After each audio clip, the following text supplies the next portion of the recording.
Hi, everyone, and welcome to another edition of Stay at Home. My name is Bhaskar Sankara. I'm the editor and publisher of Jacobin magazine.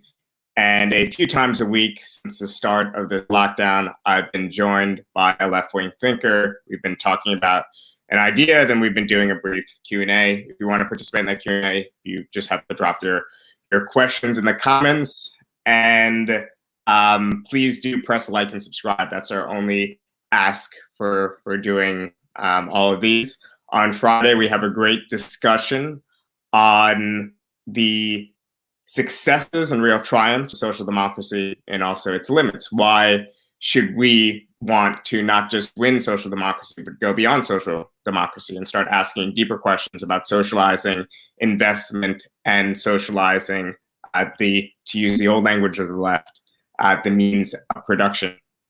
So I'm very happy to be doing this with one of my favorite scholars and left-wing organizers, Adolph Reed Jr., who once bestowed upon us the compliment of being the new old left, or at least a few of our contributors, which I think was a compliment. Yeah, absolutely.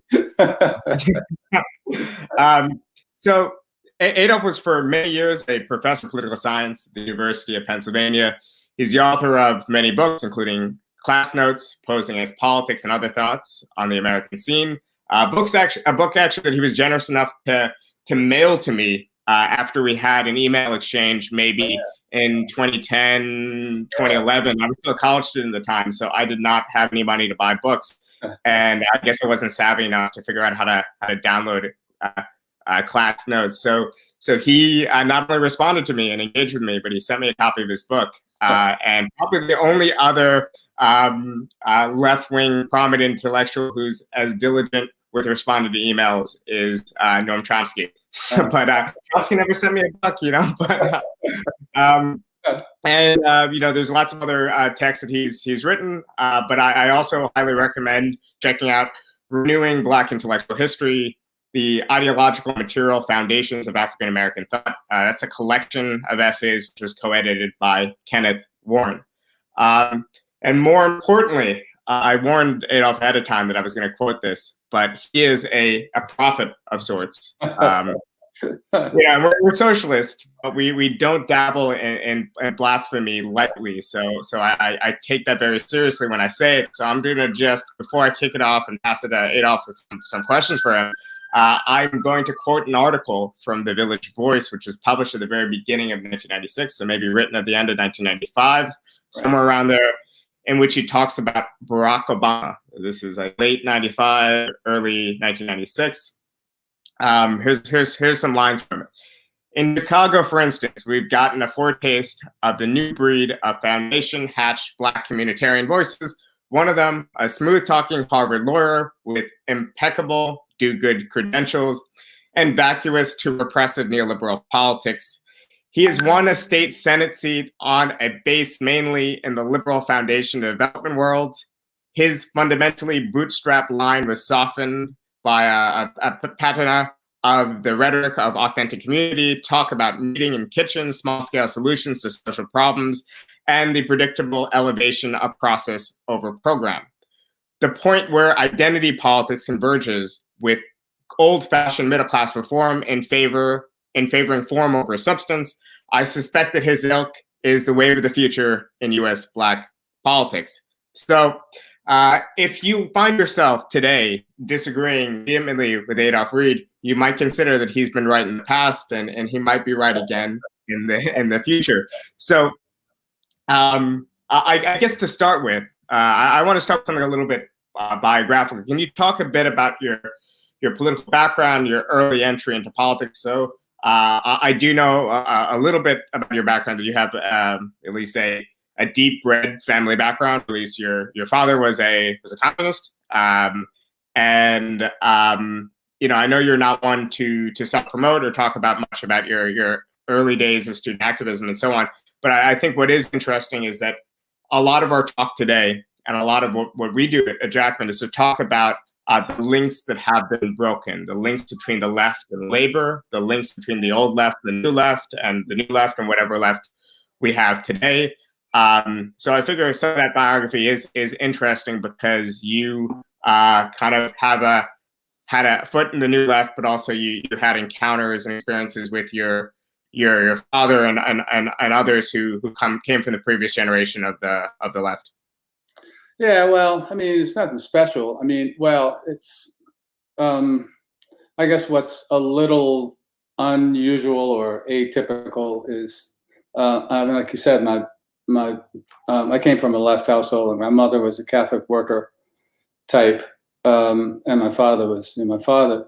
So I've joked with my son that it's kind of like inheriting the family business, because my father's father actually voted socialist in Southeast Arkansas in the 1912 election, but and had that kind of politics. But yeah, I really got actively engaged in politics in college around the anti-war movement. I was also a product of the Black Power moment. I mean, I was 19 when Stokely Carmichael gave that speech on the Meredith March, or the March Against Fear.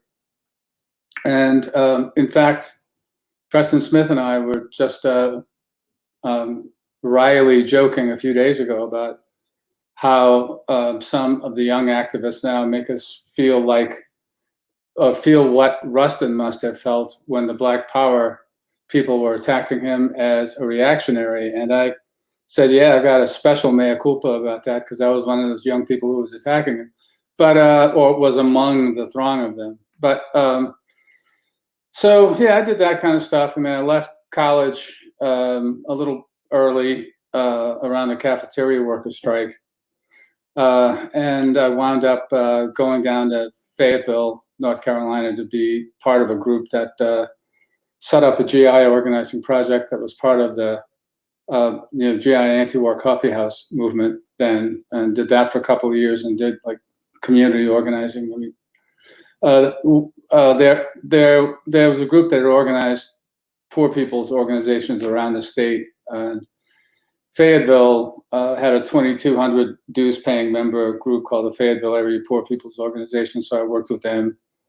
And I did that for a couple more years, and worked out of the home base office in Durham, and then went to graduate school. And I've been I went to graduate school out of a sense of defeat, because it was pretty clear and I'm talking about 1972 when I went, it was pretty clear by that point that the left had been outflanked in Black politics, and like the Black bourgeoisie, basically, or what I would later describe as the emerging post-segregation era Black political class, was well on the way to establishing a hegemony that we couldn't do anything about. And so I thought that I'd go to graduate school. Well, I saw a number of my colleagues kind of trying to figure out what the next big funding thing was going to be, and trying to tool up to catch that wave. And I thought, okay, so I need to go to grad school to try to take some time to figure out how to make sense of all this, make sense of how we lost, and to help figure out the kind of sort of like 71, 70, 72? Yeah. Yeah, in the fall of 72. So by then, it's pretty apparent, even though there's still a little strike wave and still certain things going on, still resistance to Nixon, it's pretty apparent that the big 68 radical wave is cresting. Yeah, I mean, pretty much. In the detritus of SDS during those years, you began, like, people couldn't, found it hard to try to organize or how to connect with workers, and they kind of fell into this practice of ideological purification. Couldn't understand why standing outside the factory gates at shift change with a handful of leaflets about smashing imperialism wasn't really getting them anywhere.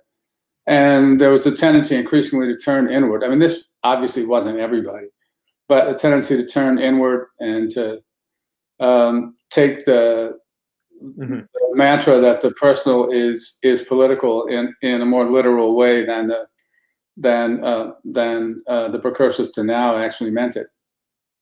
Well, it's kind of the logical step after what in the old language we would call substitutionism, right? So once you say okay, workers can't accomplish anything. Then you say, okay, it's going to be the Black movement, it's going to be this movement, or this movement can accomplish it. And then once that wave of radicalism seems to stall out, it's like you have nothing but the left itself. Like a small group of activists are going to now substitute itself for the group that was substituting itself for the other group, and then on. So I guess going into political science at the time in the 1970s, there was still a lot of influence from the New Left, right? So it was still not uncommon, I guess, to have open Marxists in the discipline, or more broadly in academia, or the very emphasis on class analysis, materialist analysis.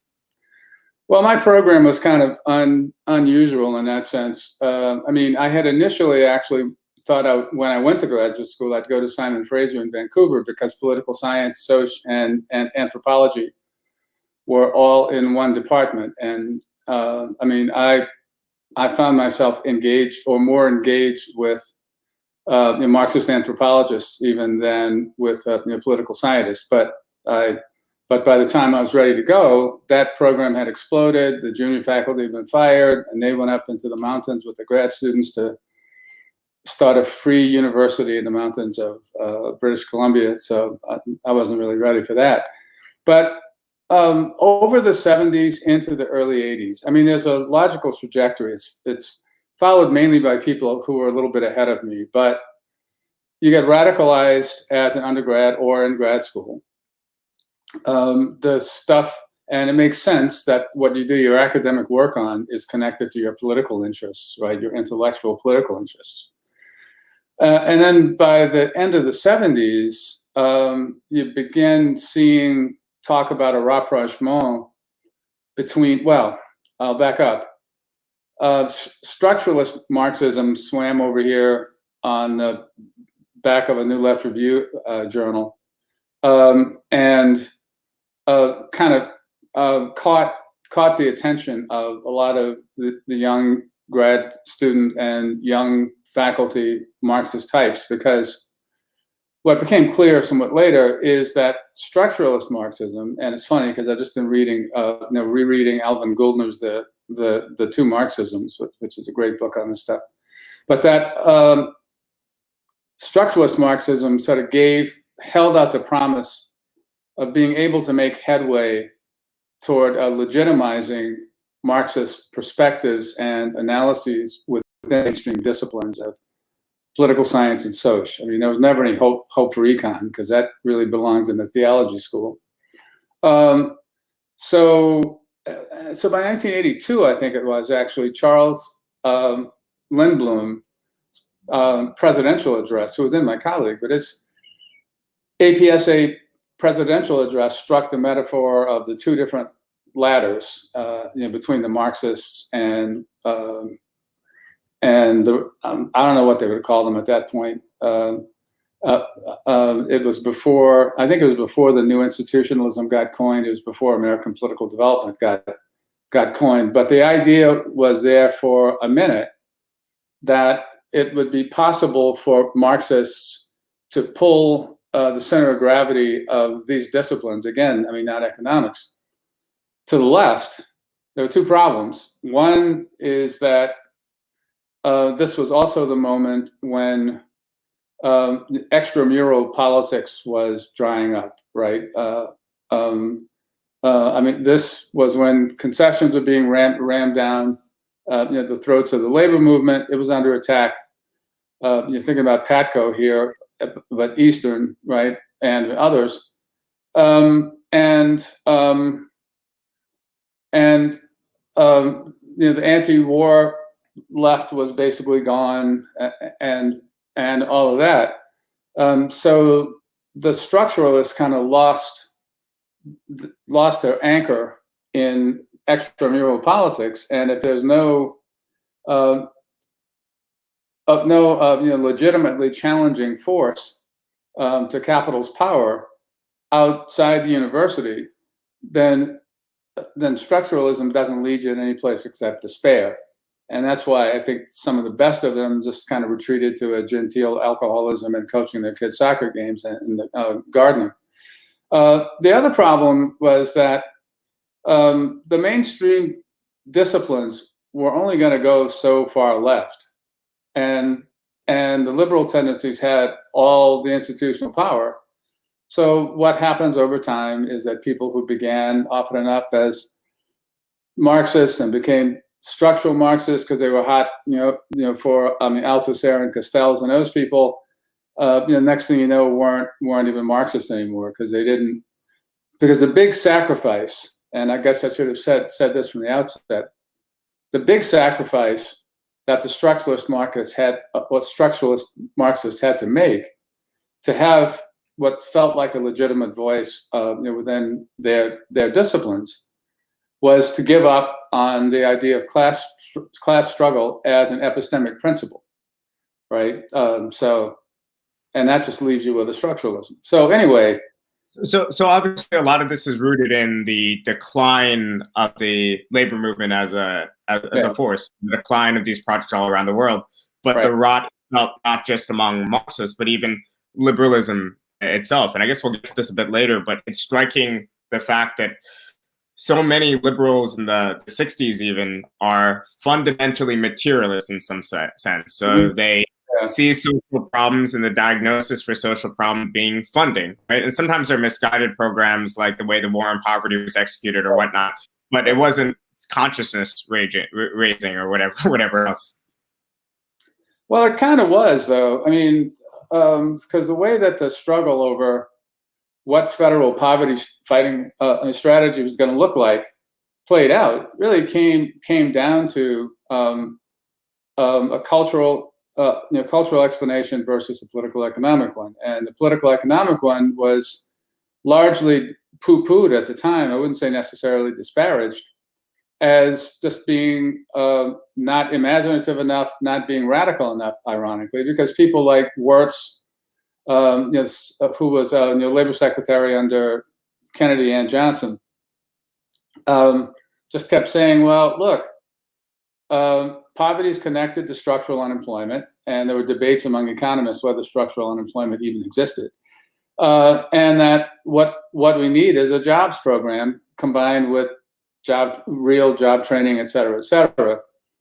And it was the Ford Foundation types who pushed the community action model, and their idea was that, and like this is where you kind of see the beginnings of a funny sort of elision in social policy discourse or in American politics more broadly, that they defined the problem of impoverishment as not just being immersed in a culture of poverty. I mean, that's one thing, right? Certainly, but also lack of a sense of efficacy. And of course, the being immersed in the culture of poverty feeds the sense of lack of efficacy.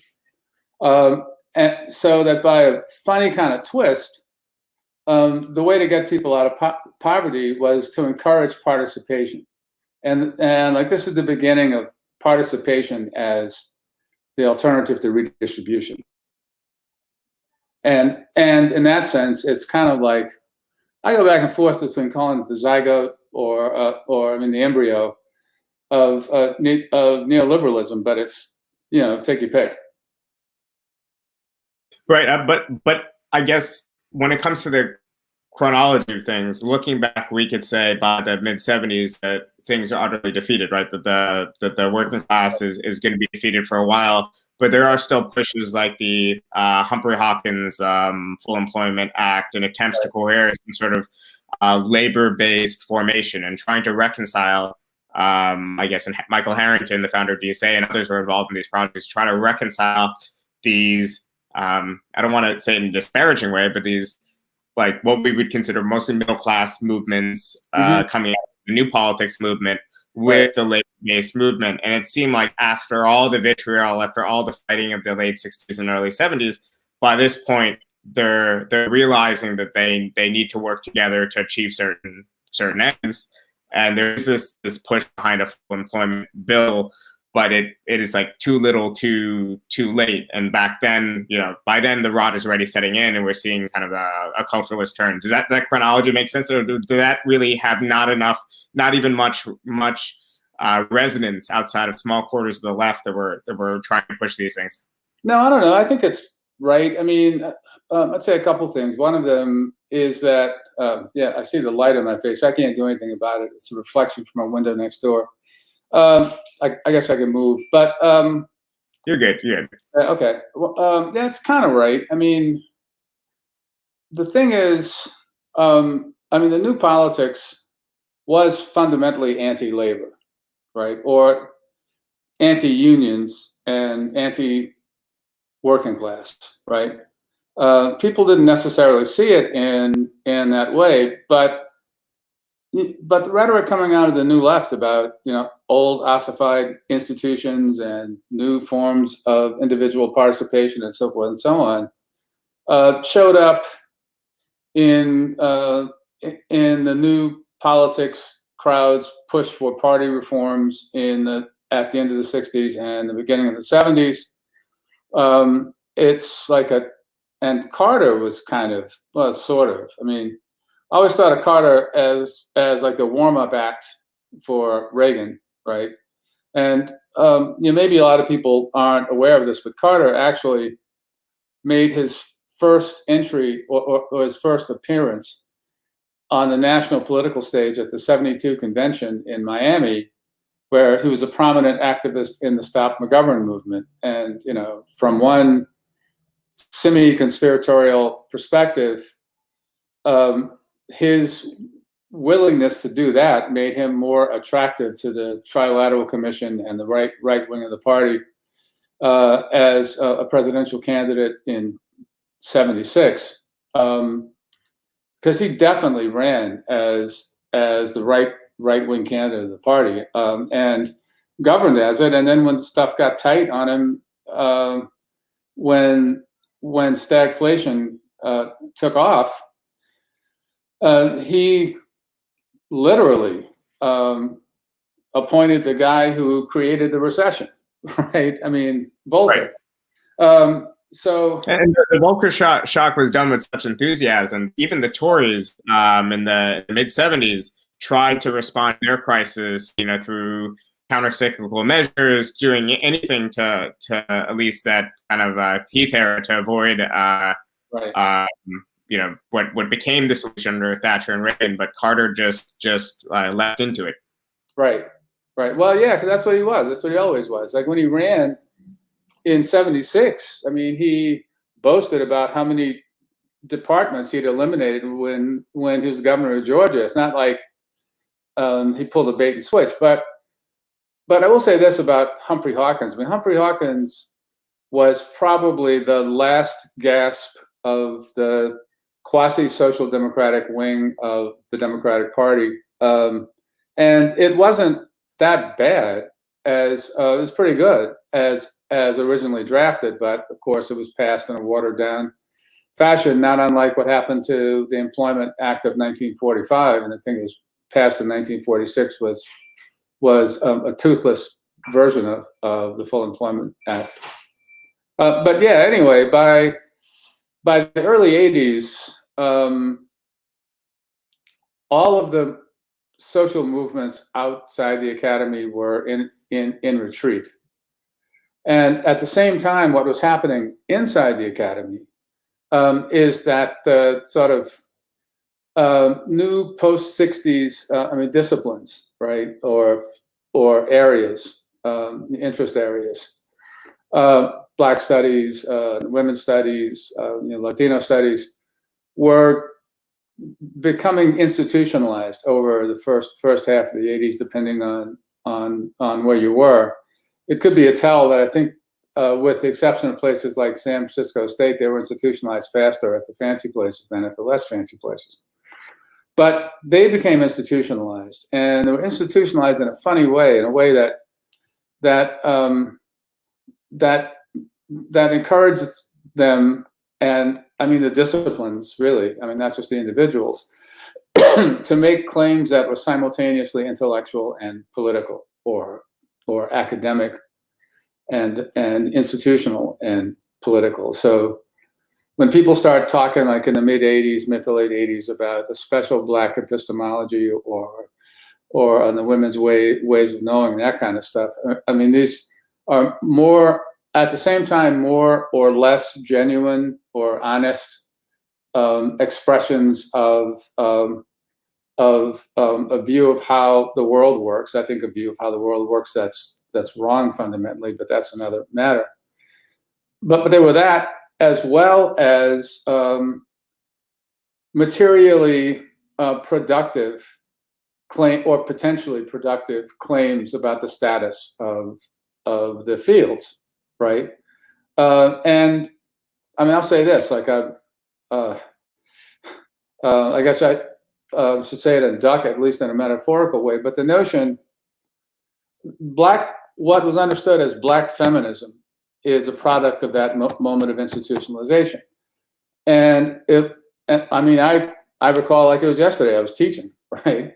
And I've kept waiting for somebody to tell me what's special about black feminism that's not encompassed either within black studies or women's studies. And often enough, what it gets down to is like, distribution of faculty lines and budgets and so forth and so on.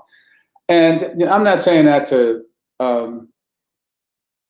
cast accusations at anybody, right? But that's just kind of a natural way that academic subfields and politics, develop, right? Like you get a certain kind of status if your area of study is recognized as a program. You get a different kind of status if it's recognized as a department.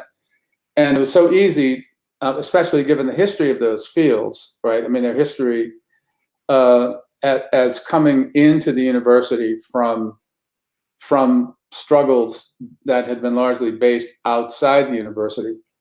And also, everything in the conception has to be a capital T theory. So in other words, it is self-evidently obvious to anyone living in the world that people are impressed in different ways. And if you're a woman, you could be oppressed in certain ways. And if you're black in America, you could be oppressed in certain ways and whatnot. And presumably if you're black and you're a woman, you're oppressed in both ways. But that version of intersectionality is just an observation about certain facts about oppression. It's not a complex theory about different ways in which these things intersect and how we can't just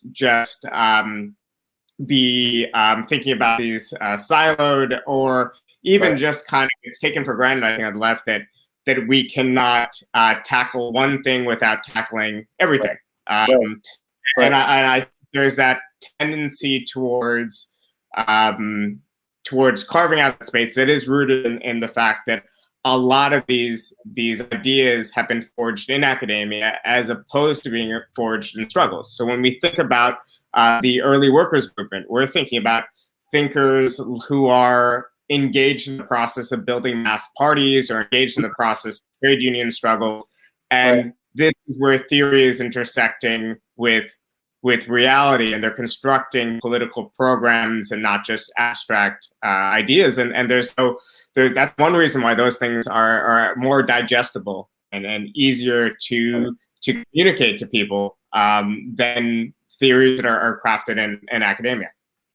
Yeah, absolutely. And I mean, like I've been trying, I don't want to go down a rabbit hole behind intersectionality for many reasons, but I'll just say two things. One is that an irony about the notion is that it emerged partly as a response to criticism that the gross identity, or like like the equivalent in the academic world of the continental identities, right?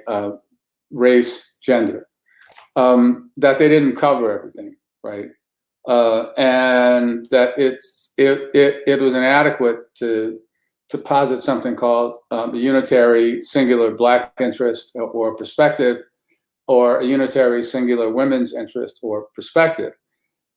Part of the appeal of the intersectionality idea, and again, I remember this very well, was that it seemed to offer a promise to correct that and limitation. But in fact, what it did was just the opposite, right? So it fractionates the identity. So there's more of them, but each one of them is treated like it's rounded off, right, or bounded. And that's the other comment I wanted to make about it. Since I first started hearing about this 30 years ago plus, I've been asking, okay, well, how do you apportion, right? I mean, how do you know what's the woman's side of the intersecting Black woman identity, or what's the race side, and how do you draw the lines between them? And fundamentally, how does this look in the concrete world of everyday experience? And someplace or other, I posited like a laid off Black female single mother steel worker, right, with maybe some other characteristics I can't recall.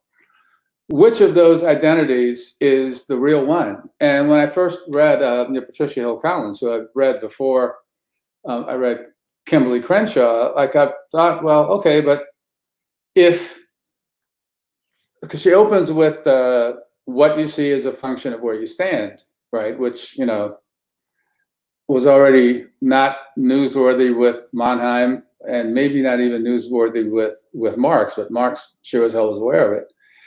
But then the next move is, so therefore, as a Black woman, you know, only a Black woman can understand the experience of a Black woman. And I thought, well, wait, so why is that the only stop on a train, right? I mean, why doesn't it keep going, right? Only a left-handed Black woman can understand a left-handed Black woman. Only a left-handed Black woman under 5'2" can understand, you know, height challenge Black women, et cetera, et cetera. So there was never the argument about it, right? It always seemed to be a matter of a position looking for a theoretical justification. And then this takes me back to where I was going about the retreat of the left inside the academy, because again, this was most prominent at the fancy places, right? But like, you know, into the 90s, people who operate in those fields of study wanted them, understandably, to have appropriate recognition as academic disciplines.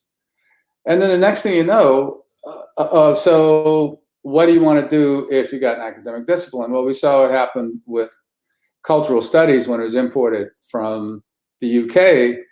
It gets embedded in this discursive house of mirrors, right? That requires like high tech, or at least the appearance of high tech training to be able to interpret anything, while ironically setting itself against, you know, conventional hidebound master narratives, etc. So that's part of what happens. And then, quite accidentally, but even more insidiously, the notion of the public intellectual takes shape. And that idea came directly out of a book that my old comrade Russell Jacobin did, called The Last Intellectuals. It was good in some ways and kind of romantic in some others, but the notion of a public intellectual as an academic, well, and that's not really what Jacobin was talking about either, but the notion of a public intellectual became an academic who comments on world affairs, and then somehow the boundary between academic work or other intellectual work and this public intellectual work dissolves, and all of a sudden, you know, like everything is everything. And by the middle or the end of the 90s, you've got a world in which scholars who operate in the subfields or the areas of subfields that bear on people of color or women or gay or trans people as objects of study or fields of study,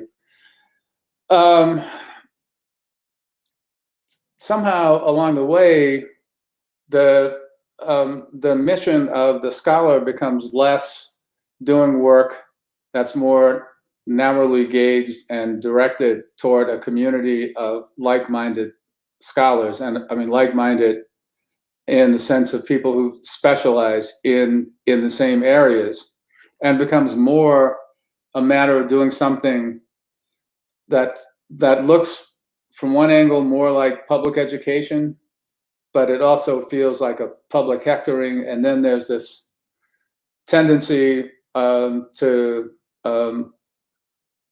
proclaim the work that, just to put it crudely and to fast forward a bit, the work that will get you into the guest chair on MSNBC, or even into the host chair if you're good enough, or if you're lucky enough, as being the equivalent of the scholarly work. And so, I mean, that's kind of where we are now. Yeah, so I think it might be a good time to back up and maybe give a basic definition for people who are new to some of these debates about what do we mean by materialism. As one question that came in put it, what is the materialist approach to Black politics or Black history? So I think that's actually a great question, because that's a simple definitional starting point for people tuning in. Right. Well, what I and others mean by that is an approach to studying things that concern Black people in the United States, or like anywhere else, from the standpoint of first trying to situate them within the broader social context that they're operating in at any moment in time, right? And also to examine different tendencies, like if you're talking about, political thought or like politics, how, what the different tendencies of thinking and action are, the different different centers of interest, different patterns of alliance on both sides of the racial divide, and what the dynamics are, right? So it's really, like a materialist approach to Black politics is just historical materialism that focuses on Black people. Right. And let's say, let me add to that too, right? Because this is the beef. And this is another product of this tendency that's developed over the last 30 years to use a kind of shorthand that doesn't help us understand anything. So, like constructs like Black freedom movement or Black liberation struggle, right, or whatever, do just the opposite of examining politics among Black people, right? Because they posit a unitary Black interest or perspective that doesn't afford any space for a politics among Black people, right? Now, one of the ways that leftists who like to do it, Black liberation struggle, will try to, let me split the difference, is by defining some terms or expressions of Black political interest or Black aspiration as being either inauthentic, like if you're one kind of Black nationalist type, or sellout, right? Say if you're another, I don't know.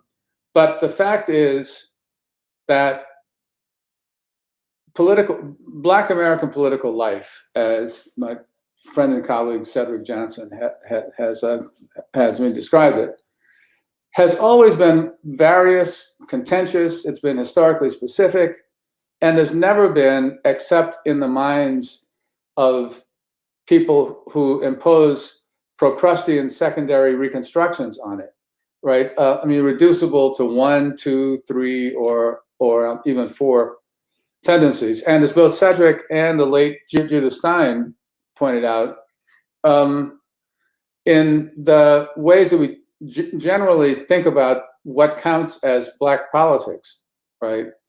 For instance, if a group of Black and white workers struggle to get a union in their workplace, that doesn't count as Black politics, right? But if a group of Black workers challenge a racially discriminatory union local, then that does count as black politics. And it just seems like on one level, black politics has to be all of the kinds of political activity that black people engage in and have engaged in. And as Cedric has also been very clear and sharp about, is what we all think of as black politics now, right? Everybody alive practically, is the basically black ethnic politics that took shape on within a decade or so, like of either side of the Voting Rights Act, right? Depending on where you were. So I guess for one thing, I mean, what's interesting about this discourse, it often comes up in terms of inauthenticity. So in other words, like if you're a black or brown capitalist and you end up exploiting black and brown workers, then you're somehow being a traitor, as opposed to just being a capitalist pursuing your material interests and so on. I think that's one of the problems, obviously, you were getting at with community politics as a whole. Obviously, there are forms of oppression and discrimination that are felt across classes. But the particular interest of socialists is obviously the interest of working class oppressed people, and making sure they have, in the event of even like a cross-class movement against a form of discrimination, that they have the leadership, and that movement is built and shaped in the particular interests of working class people, which wasn't controversial for large parts of the 20th century. It was controversial as related to oppressed communities. It wasn't, I guess I shouldn't even use the word community there, but it wasn't, controversial as related to national liberation movements and so on. So somebody asked another excellent definitional question. Okay. And that is, what's the myth part of class reductionism?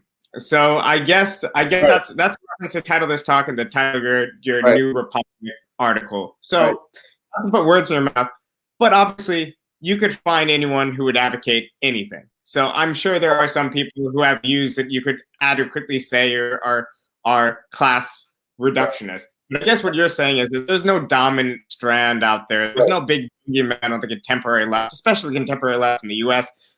that's class reductionist. But I'll let you kind of take it there with what you meant by that piece, that title.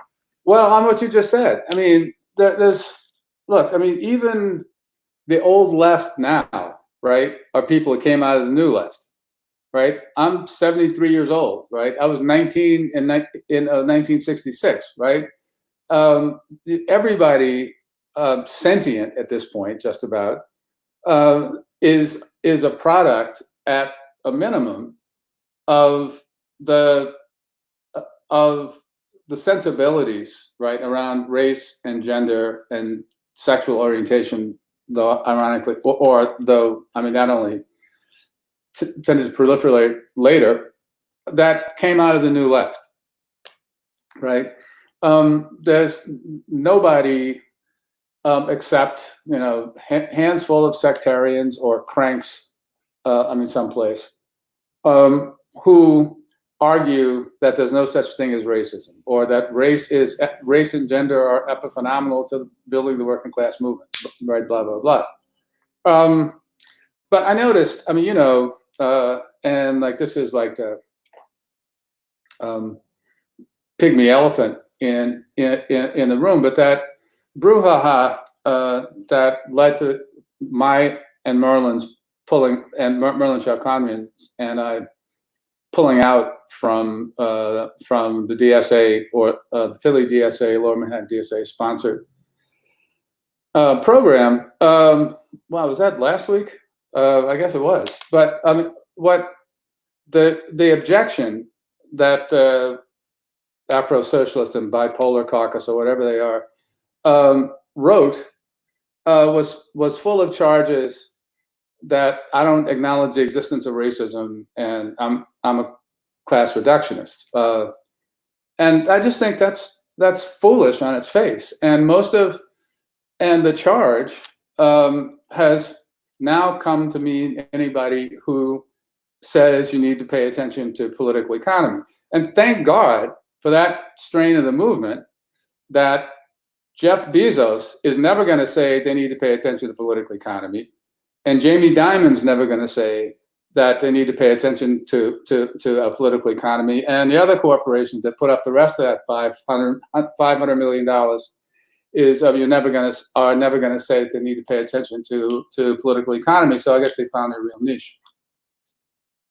So okay, so let's get that article that you wrote though, because I think it's worth actually explaining, hyperbole, aside about this little, spat within DSA that I don't think is even worth dignifying. You wrote a serious article making a political point that I think that most socialists have explained the actual point, as opposed to this, secondhand telephone version of an argument that, by the way, anyone could just go read. Right. But can you explain the actual point and why this narrow emphasis on just racial disparities over potentially has certain pitfalls as it relates to COVID-related deaths, and actually might hurt us in the attempt to actually undermine the disparities that is leading to the deaths disproportionately of many poor people, and many of Black and brown. Right. Yeah. Well, I mean, I'll try to be concise about this. I mean, the problem is that racism doesn't explain anything, right? It's a label that we put on to more complex dynamics and processes of exploitation and oppression. But racism itself, or the charge of racism itself, should always be followed by, when I say this is an instance of racism, I mean these features of it show racist dispositions, attitudes, the impact of racist structures, or whatever. But so what's happened with disparity discourse, and for some time now, because Namerlin Chalkwanian and I did an article in the Socialist Register on the limits of disparities discourse eight years ago, for God's sake. Pointing to disparities doesn't explain anything, right? Like it's an alternative to a causal account, right? Because you say, see, disparity, racism, but you don't have a causal account of how the inequalities are produced, right? So that's one problem, right? Like, it doesn't help you get anywhere, is that problem. Another problem is that, and we've seen this already now, I mean, this time around, that the ways that people talk about race in this country and wherever they talk about it are so hopelessly confused and knee-jerk and abstract and incoherent, that when you say, I mean, you and I can say that race matters. Charles Murray can say that race matters.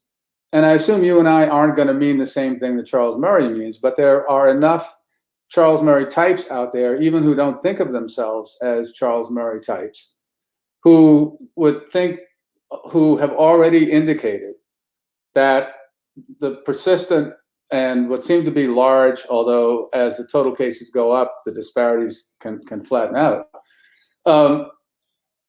disparate impact on Black and brown people with respect to the bad outcomes or the worst outcomes from COVID-19 infection are signs of, are evidence, or stem from differential racial biology. So that's one problem, right? That's lurking there.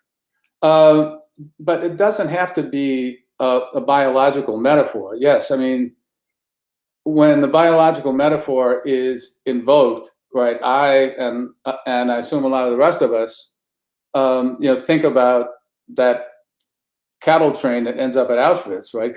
Because that's where that narrative always goes. But it can also be cultural, right? Because race wasn't.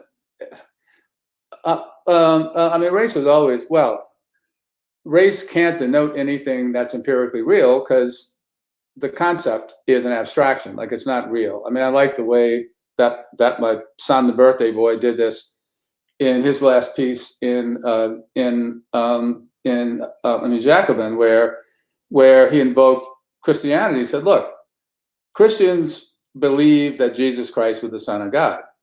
Jesus Christ doesn't have to be the literal Son of God for Christianity to be real and have force in the world, right? Even not taking into account all the billions of Jews and Muslims and Buddhists and whatever the hell else who don't embrace the belief that Jesus is the Son of God, right?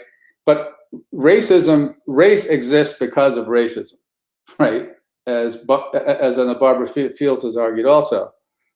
It's a cover story, right? To sustain a particular technology of hierarchy, right? Exploitation and oppression. So it's not really dependent on biology in the way that people like to think it is. And in fact, part of the story of post-war American ideology and the crafting of post-war liberalism and the social sciences is that the Holocaust in particular had made the notion of biological race had put heavy negative sanctions on it, like at least outside the South in the US. So the effective race idea moves from biology to culture. And in this context, then, it's the easiest thing in the world, and I think we have both, and we aren't alone in having done so, we have both seen articles asserting softer or stronger versions of this claim that Blacks and Latinos are more likely to suffer the consequences because they're more likely to have the underlying comorbidity conditions, and they're more likely to have those because of their shitty habits, right, with eating and whatnot. And therefore, focusing on the racial disparity doesn't even get people to where they think it's going to get them, right? And one question that I would have to ask at this point, I mean, we already were asking it 8 years ago, if the focus on racial disparity has been so unsuccessful in getting people who are purportedly committed to social change where they want to go, what's so sweet about continuing to focus on the racial disparity? What does it do for you that's satisfactory, other than since it doesn't get you to where it is you're trying to go? So we have a few interesting organizing-based questions, but before we get to that, I wanted to discuss, okay, so what role does racism play in capitalism today? So obviously, historically, capitalists have exploited whatever division exists as far as social stratifications to Right. keep wages low, and they've certainly perpetuated racism and other forms of discriminations to pursue that functional goal, right? That's Yeah. fair start point? Yeah, Then for starters, so let's say this, that look, I mean, capitalism, like all class societies, depends on for its stability, right? On ideologies that naturalize hierarchy, right? Race is one particular ideology, one particular technology that emerged, right? To stabilize a particular hierarchy in the New World and in the colonial world,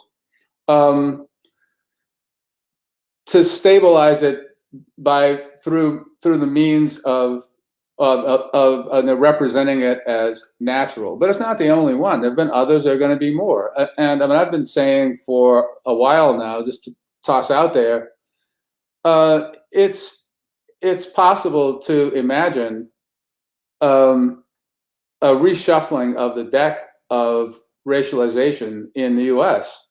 For instance, like the underclass, like it's possible to imagine, you can even see the outlines of it, at least now, the racialization of an underclass that's like still,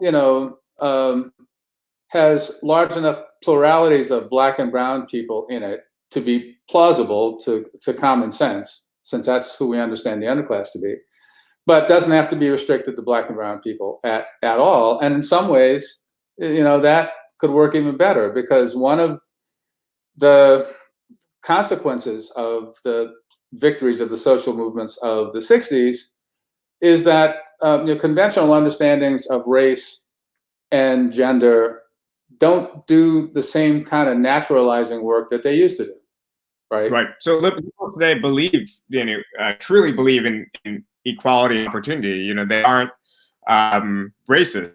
They, by and large, obviously some of them are, but by and large, it's not based on racism. But they do not believe in material redistribution. They don't believe in the state-driven programs that give power and oppress wealth to oppress people, which obviously in the U.S. today is mostly disproportionately black and brown people, but it's sure a hell of a lot of poor whites too, and that's not something liberalism will concede. But there are people looking at some sort of, they want positive lining on where, let's say within the labor movement, where there are glimmers of hope there, where there are sectors that maybe are ripe for organizing. Obviously, you spent a lot of time in your life trying to organize a Labor Party effort. There's some questions about where you think the Bernie Sanders campaign, what it managed to accomplish when it comes to pushing certain issues. I see you're wearing, can't really make it out. Is that your Medicare for All? Yeah, it's on the Medicare for All, South Carolina. So I guess where do you see where do you see, I guess to start with, the legacy of the Bernie Sanders campaign, especially on issues like Medicare for All, and where do you see that struggle going today? And I guess what are you planning to, you and others who've been organized in South Carolina, planning to be doing in the next months, or as soon as the environment, coronavirus kind of allows? Right. Yeah. Thanks. Yeah. Well, good. Because that's the question I wanted. I feel most comfortable in starting with. I mean, yeah, I've been seeing like a lot of discussion back and forth in the left internet, but on the printed page too, about whether or not we lost, right, or the left lost with the Sanders loss. And I just think that's the wrong question. I mean, I don't think that most of us thought that Bernie was going to win the presidency or even the nomination. I mean, we let ourselves act as if he could, because it was important, because just like in 2016, the point was to keep his campaign viable for as long as it possibly could be. And the only way to do that is to act like he could win, and to keep acting like he could win. But I mean, from the beginning, right, of the 2020 campaign, they pretty much made it clear. By they, I mean the DNC and the interests that they report to, basically, made it pretty clear that they weren't going to let him get the nomination, and they made it expressly clear after his big victory in Nevada. Now, that said, I mean, I was crestfallen like everybody else when the South Carolina results came in and the Super Tuesday results came in. But the problem with trying to excavate why it was that Bernie lost, like there's something the campaign could have done to have made it better. I mean, he could have been a vice president, maybe. that might have helped. Right, exactly. Yeah, and I mean, I'm as much a voluntarist Marxist as probably anybody, but it's not a matter of having done things the right way. The deck was stacked against him. So from that perspective, then to me, the big takeaway was that the big winner in the primaries was Medicare for All, right?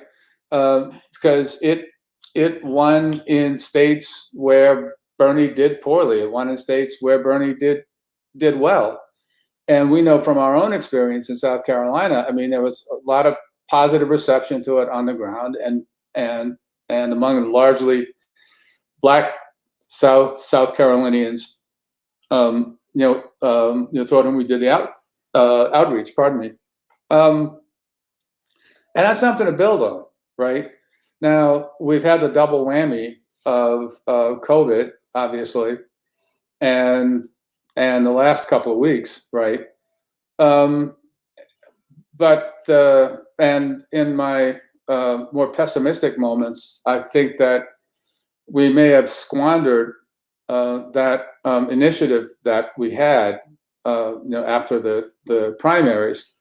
But I don't think that's, necessarily the case. With respect to South Carolina, we're moving ahead with phase 2 of our campaign, which didn't involve or wasn't planned even early on to involve as much, kind of face-to-face, what people would call mass work, as phase 1 did. In phase 1, more than 18,000 people signed pledges saying that they wanted to vote only for candidates who supported Medicare for all.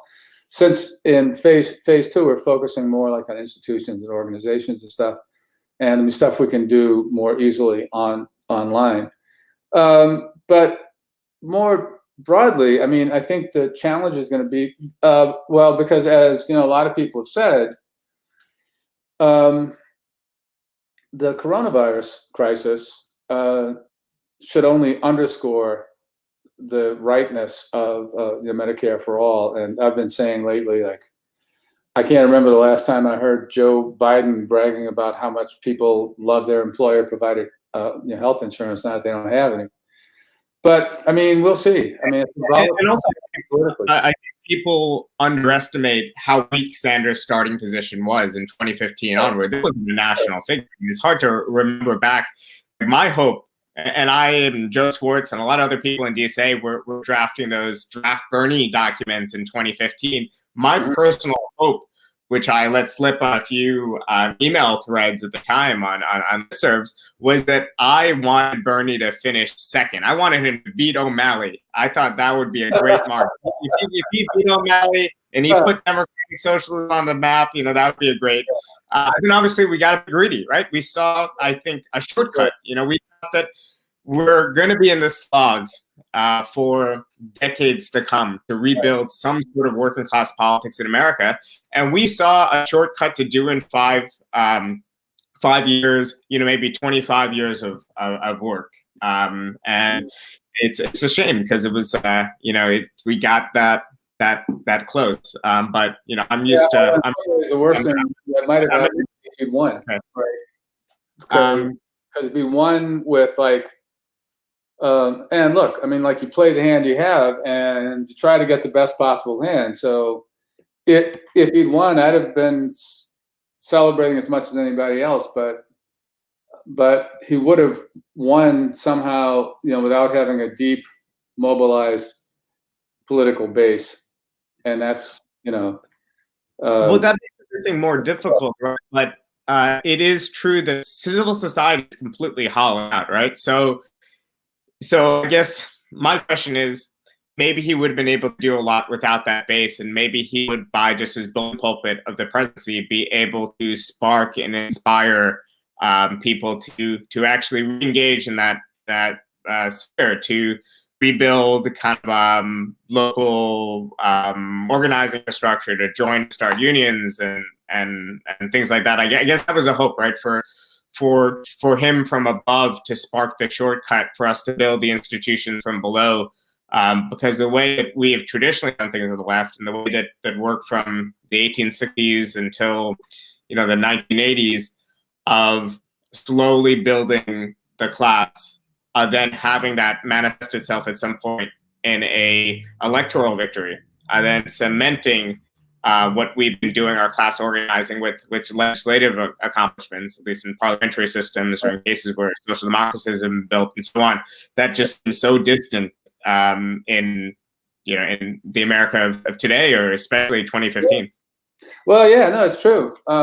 And it's a tough call. I was talking to a friend of mine about this morning. Like, you gotta, figure out how to do both things, right? I mean, we're not going to get out of this position in 1 or 2 election cycles. We're not going to get out of it by electing our way out of it either. I mean, granted, like, I'm an adherent of that older view that that I tend to approach the electoral realm as the domain for consolidating victories that have been won on the plane of social movement organizing.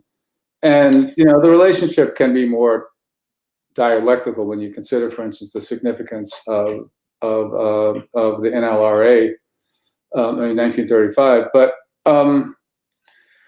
But we've had, like, you know, 40 good years of neoliberal hegemony, and it's going to take a lot to undo that. And it's going to take, see, for me, I mean, I hoped that coming out of 2016, and I was, you know, wrong, if not actually misguided. I probably was that too about this.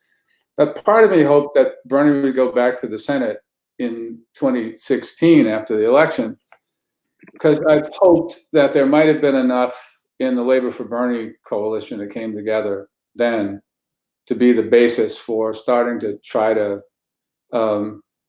rebuild something like a shop floor grassroots movement. But I mean, Labor for Bernie, just for a variety of reasons, some of them institutional, some of them not, just didn't take off or didn't expand between 2016 and 2020.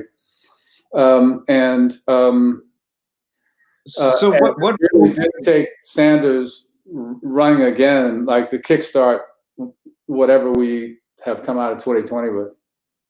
So what role should we have in mind for organized labor? So we see the figures every year where union density is either stagnating or in slight decline. But then again, even with just 10% of the workforce unionized, or 9% of the workforce unionized, counting, you know, both public and private sector, it still constitutes millions of people, and it's still probably the big single base for left politics. So you were involved. Yeah, it's also the biggest Black organization, the biggest Latino organization, and the biggest.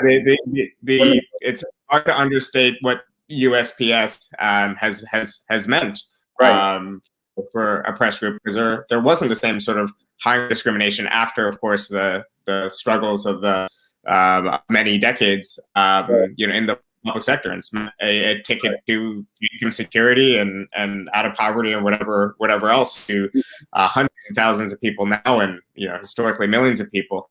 But I guess when it comes to the idea of creating a labor party, have your thoughts kind of like, what do you think, to summarize a big long project that took many years of your life and other people's life?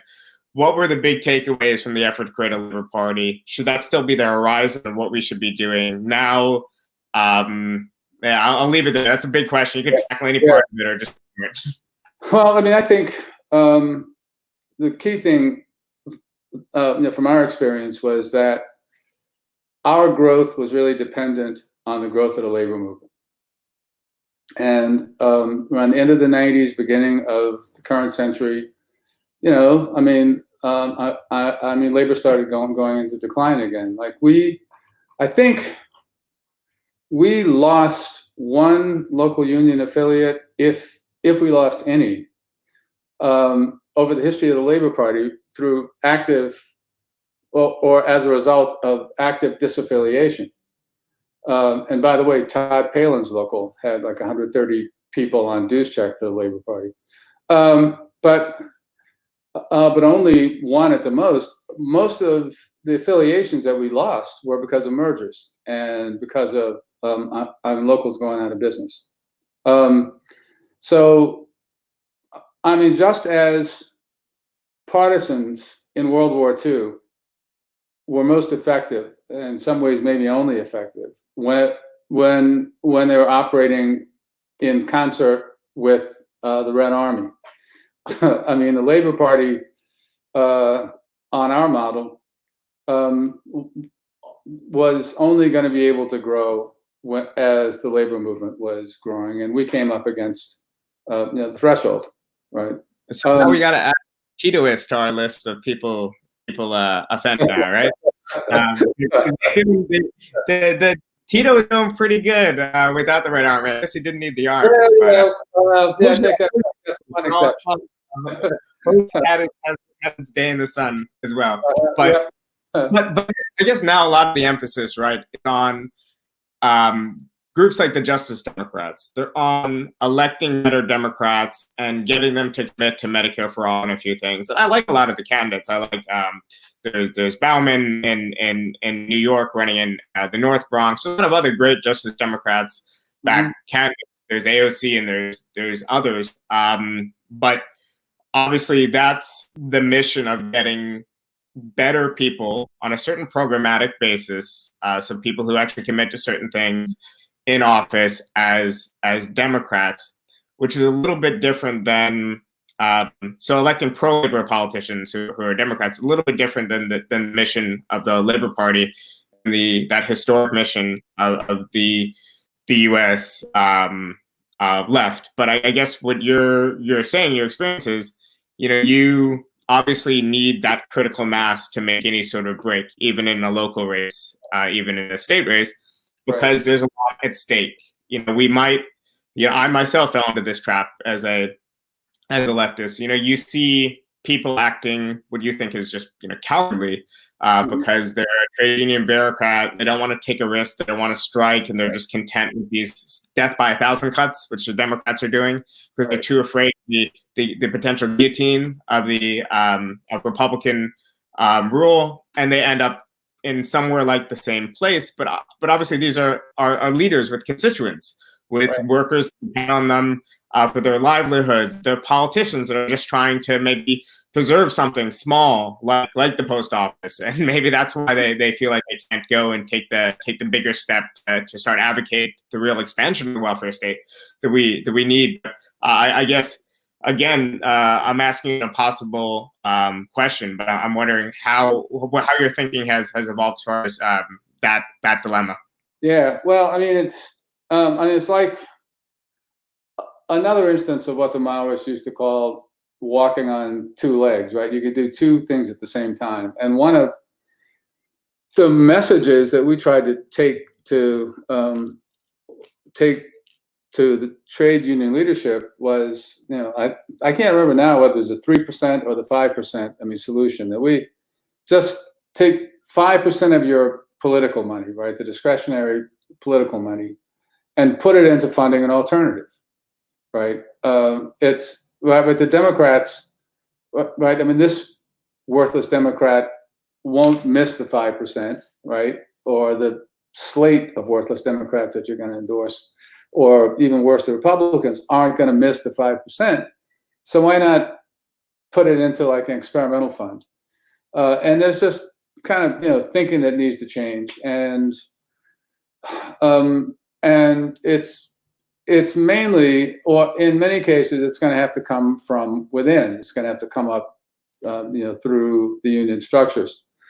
The only thing that we can do is try to take advantages of whatever base building opportunities that we have, and see where that goes. And also just a reminder to everyone who might be despairing about the Bernie campaign, who might just look at how much power corporate interests have in this country and just feel utterly defeated. If you take the longer view of working class politics in its modern form since the middle of the 19th century, it hasn't just been a tale of defeat. We've won a lot of things. We've won huge amounts of social protections. We won the 8-hour day. All these victories, of course, are in jeopardy. They're getting eroded. But working class politics, politics that have had not just a wish about the future, but actually had an agent of change, and had organizations and institutionalized struggles. All these things have actually delivered the goods, and class struggle has delivered the goods, for many years. And there's no reason to think that in the future that's going to go away, as long as the contradictions of capitalism aren't going away, as long as the gross inequities and the pain and suffering of people aren't going away. And I think I'll let you say a few words to wrap up, but I think that, one reason why, I'm so compelled towards your work over the years is because it's driven by a moral clarity that inequity is wrong, injustice is wrong, and that we need to think seriously, strategically about how to remedy these inequities. So, in other words, I think often this conversation gets framed in such a way where it makes it seem like we're engaging in kind of a pedantic debate, where on the one side there's the identity politics people, on the other side is the people who love class. That's their favorite identity or whatnot. No, I mean the question is, what are the politics that can materially improve the lives of millions of working people? And thinking strategically from there. I mean, if there was another way that I thought was viable, by all means, I would pursue it. Yeah. Oh yeah, no, I mean that's well put. And I mean I'll say this. I mean, through the '80s, once Reagan was elected, and it became clear that he wasn't going to be like Nixon, right? Like all talk but a Keynesian underneath. And I guess since I've got a microphone, I'll say this because I do it almost every time I have one. It's important for us to remember that people who are concerned about the things that I assume 90% of the listeners and watchers are concerned about, we actually got more from Richard Nixon than we got from any of the 3 Democratic presidents since then. So that's some food for thought. It's not because he liked us more, he didn't, he hated us. But the social movements that were the bearers of our interests were stronger then. But I mention that though because when it became clear what Reagan was, I thought, okay, well, this is like a Popular Front moment and even a United Front moment, and I got to go figure out how to work with liberals. And I did that for most of the '80s. When the liberals embraced underclass ideology, and were like, just every reprehensible line you could imagine about beating up on. The New Republic covers just absolute race of vitriol on the cover of New Republic, pushing that Charles Marion theory and whatever. Right. Yeah, and they just kind of mimed it, and and people like William Julius Wilson, who called himself a social democrat, whatever that meant, would say that, well, Moynihan sounded the alarm about the pathological black family, and the liberals took the microphone away from him, and because policymakers were afraid to talk like that, things got worse and worse and worse, and now here we have this underclass. And it was also disgusting and reprehensible, and was a way of beating up on poor people for political gain. So I had tried to look the other way at Sabra and Shatila, because the Israel thing is also always going to be an issue when it comes to dealing with liberals. Maybe less so now, I don't know, but that was just it. And I said, okay, well, fuck it, let me take the gloves off again. Well, I think that's a great way to wrap up. We have a lot of work to do in the future. Thank you so much for your contributions, and to everyone, press like, press subscribe. If you want to see these videos, we're going to be talking about the heights of success in social democracy, but ultimately its failures, why we need to go even further on Friday. And we'll be back again next week. Adolph, you can check out a lot of his work on Non-Site, in Jacobin, in the New Republic, in the Progressive. But again, I want to just repeat my recommendation of Class Notes, his book, which came out in the early 2000s, a collection of his essays. And not every one of those essays is available online. So definitely get a copy, check it out. But thanks again for all of your time. Yeah, thank you, Bhaskar. Take care. Take care.